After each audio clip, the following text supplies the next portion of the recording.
सभी मित्रों को राम राम। मित्रों, एक बार फिर से स्वागत है आप लोगों का राजस्थान जीके की एंटीबायोटिक सीरीज में।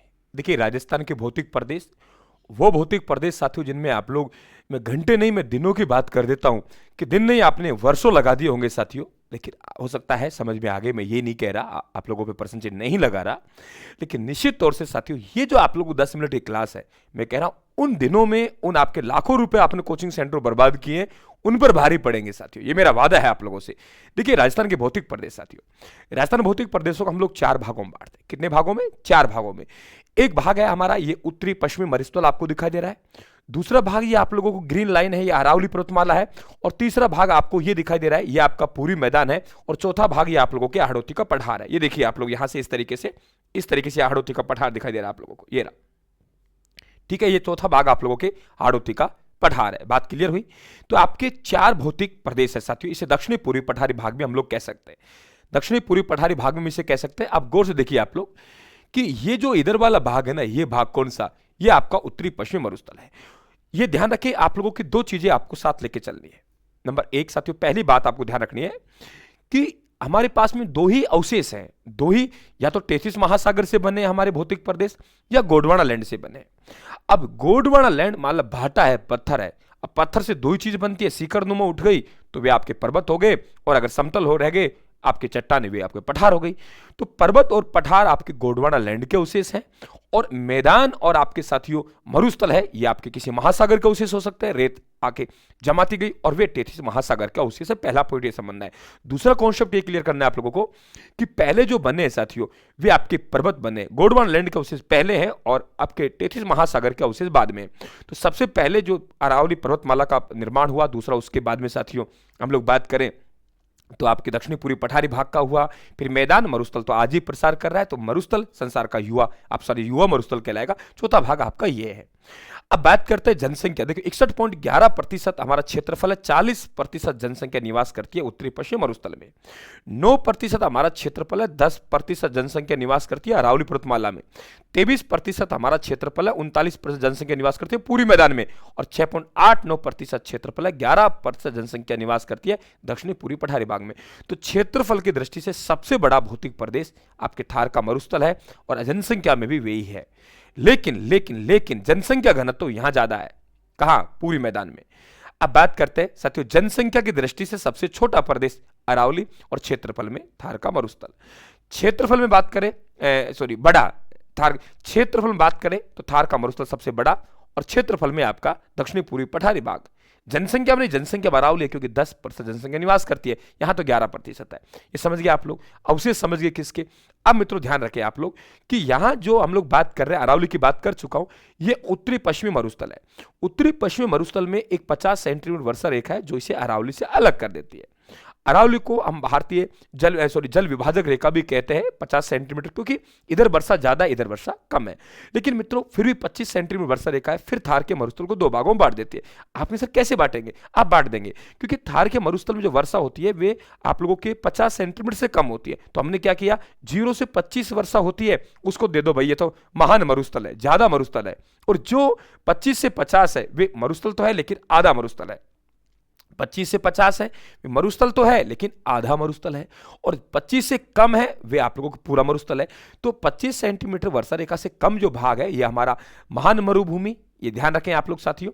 और ये जो भाग है 25 से 50, ये आपका अर्धशुष्क मरुस्थल हो गया। ठीक है, मरुस्थल को हम 2 भागों में बांटा। अब हमने क्या किया कि ये जो 25, भाई थोड़ी स्पीड तो रहेगी, ध्यान रखना। 0 से 25 वाला पार्ट है, भाई चैनल को सब्सक्राइब कर लेना आप लोग, घंटे में दबा देना साथियों, चूक मत जाना।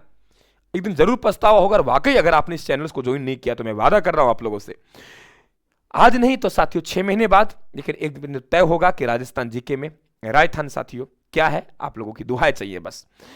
अब देखिए आप लोग बात करें 0 से 25, अब हमने इसे 2 भागों में बांट दिया। एक वे बांट दिया जहां रेत के टीले हैं, और एक वे बांट दिया रेत के टीले नहीं है। तो बालू का स्तूप तो बहुत ज्यादा है, बालू के स्तूप कम है। तो जैसलमेर बाड़मेर का कुछ इलाका दे रखा है, इसे बालू के स्तूप मुक्त प्रदेश कहते हैं। और ये वे इलाका है जैसा साथियों आप लोगों को तेल निकलता है, ध्यान रखें, औषधि चट्टान है, वे आपका ये इलाका है जैसलमेर बाड़मेर वाला। बाकी सब आपके बालू का स्तूप युक्त प्रदेश है। रेत के टीले हैं वे बालू का स्तूप युक्त प्रदेश नहीं है, वे बालू का स्तूप मुक्त प्रदेश। इसी प्रकार से ये जो आप लोगों का क्या है, अर्धशुष्क मरुस्थल, कौन सा 25 से 50 वाला, इसको फिर हमने 4 भागों में बांट दिया। ऊपर घग्गर का मैदान लिख दिया, फिर आपके गंगानगर हनुमानगढ़ का इलाका आ गया, फिर हमने ये इलाका लिख दिया शेखावाटी वाला, फिर नागौर उच्च भूमि लिख दी, फिर हमने लूनी बेसिन लिख दी, फिर हमने साथियों 4 तरीके से फिर बांट दिया। ठीक है, अब बात करते हैं हम लोग कॉमन। ठीक है, इसके अलग बात करेंगे, इसके अलग बात करेंगे, कॉमन बात करते हैं। देखो अवशेष किसका हो गया, क्षेत्रफल 61.11, जनसंख्या 40% होगी। 3 शब्द होते हैं साथियों, मरु, मरु का मतलब मरुस्थल, मरुस्थल, माल का मतलब क्या काम है, माल, माल का मतलब हो गया साथियों आपके मैदान और आप लोगों के पठार। ऊपर माल का पठार, माल क्या है, पठार, और मेरु का मतलब हो गया अरावली पर्वत माला। थार का मरुस्थल साथियों ये देखिए ऊपर तरफ, नीचे से बात करेंगे, सवाल पूछ सकता है, तो 25 डिग्री अक्षांश जाती है यहां से, और 23 डिग्री 12 अक्षांश तक उत्तरी विस्तार है। देशांतर की बात करें तो राजस्थान की इधर चलेगी 69 डिग्री 30 मिनट से हम लोग बात करेंगे कि आपके 76 डिग्री 45 मिनट पूर्वी देशांतर तक क्या है, विस्तार है। पूछ सकता है आप लोगों से, कोई किंतु परंतु नहीं है साथियों। ये आप लोगों को गुजरात तक है, उधर पाकिस्तान तक है, उधर पंजाब हरियाणा तक बॉर्डर जा रहा है, लेकिन हम राजस्थान की बात करें क्योंकि थार का मरुस्थल 2,33,000 है, लेकिन 1,75,000 हमारे है, लगभग लाख यहाँ है, 75,000 यहाँ है। पाकिस्तान में इसे चोलिस्तान कहते हैं, ऊपर है उसको थली कहते हैं, नीचे क्या कहते हैं, तली कहते हैं, ध्यान रखें आप लोग। अब मित्रों क्या करते हैं हम लोग, यहाँ वनस्पति मिलती है उसे मरुद्भिद कहते हैं। देखो लंबाई ज्यादा है, ये देखिए आप लोग, लंबाई है आपको 640 के आसपास, चौड़ाई ये आएगी 300 किलोमीटर के आसपास है। वनस्पति यहाँ मिलती है उसे मरुद्भिद कहते हैं।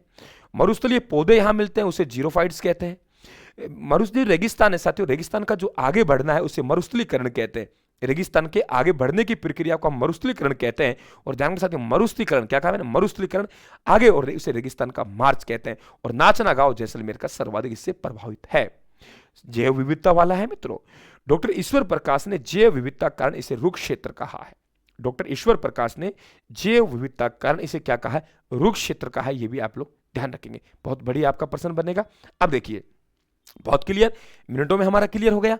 अवशेष की बात करी, सामान्य जो बात है, अब सेवण घास या एक पौष्टिक घास है, सूखने के बाद उसे लेलूण कहते हैं, सूखने के बाद लेलूण कहते हैं। गोडाउन पक्षी उसी में जाके अंडा देता है, तो गोडाउन पक्षी की प्रजनन स्थली हो गई साथियों।